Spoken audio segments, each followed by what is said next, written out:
Sir please इधर कर लीजिए टीवी। ओके चालू करें। सर पूरी रात यहाँ पर बुलडोज़र कार्रवाई चलती रही अतिक्रमण के खिलाफ और पुलिस का भी भारी डिप्लॉयड यहाँ पर रहा, तो किस तरीके से पूरी कार्रवाई को अंजाम दिया गया और आपने किस तरह की सुरक्षा सुनिश्चित की गई है? ऑनरेबल दिल्ली हाई कोर्ट के आदेश की पालना करते समय एमसीडी ने दिल्ली पुलिस से फोर्स की रिक्विजिशन करी थी और एडिक्वेट फोर्स प्रोवाइड की गई जी। और रात को 1 बजे से लेकर सुबह 7 बजे तक ये जो एनक्रोचमेंट रिमूवल का प्रोसेस है वो कैरी किया गया जी। और इस दौरान शुरुआत में कुछ शरारती तत्वों ने पुलिस पार्टी के ऊपर स्टोन पेल्टिंग भी करी। इसमें दिल्ली पुलिस ने 5 अभियुक्तों को गिरफ्तार कर लिया है और भारतीय न्याय संहिता धारा 221, 223, 121 और 191 और के अंतर्गत मामला दर्ज कर लिया, यानी कि दंगा और सरकारी काम में बाधा डालना और इन सब और सरकारी कर्मचारी को चोट पहुंचाना, इन सभी धाराओं में मामला दर्ज कर लिया गया और आगे कार्रवाई की जा रही है।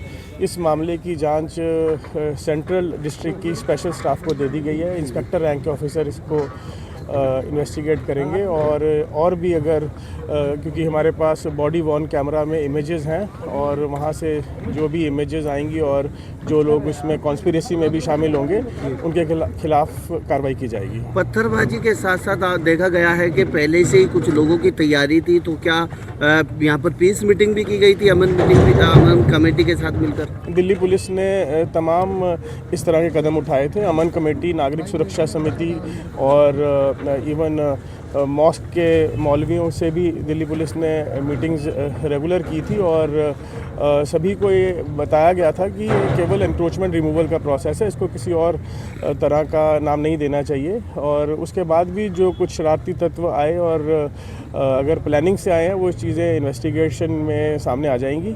मामला दर्ज कर लिया गया और दिल्ली पुलिस सेंट्रल डिस्ट्रिक्ट का स्पेशल स्टाफ इसको इन्वेस्टिगेट कर रहा है। पूरी रात कितने लोग गिरफ्तार हुए हैं सर? कितने लोग गिरफ्तार हुए हैं? बता दो दिया। इसमें धारा 121, 223, 221 भारतीय न्याय संहिता और इसके अलावा राइटिंग की धारा और prevention of damage to public property की धाराओं के अंतर्गत हमने मामला दर्ज कर लिया है और 5 लोग गिरफ्तार कर लिए गए। सर पूरे एरिया में 144 लागू था, क्या वो अभी भी लागू है, अभी भी लागू रहेगा या उसको हटा लिया गया है? ये जब तक यहाँ पर एनक्रोचमेंट रिमूवल की कार्रवाई चल रही है तब तक यहाँ पर पब्लिक के लिए धारा 144 यानी कि 163 BNS की लागू है और यहाँ पर केवल प्रोटेस्ट या डेमोलिशन के खिलाफ इकट्ठा होना उसके लिए पाबंदी है। सोशल मीडिया को लेकर भी सर साइबर सेल को एक्टिव किया गया था कि कोई भी अनारगल कोई ऐसा तमाम प्रकार के इंतजाम किया गया।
प्रकरण को, इस पूरे डेमोलिशन को कंट्रोल कर लिया गया है और 80 से 85 या 90 के लगभग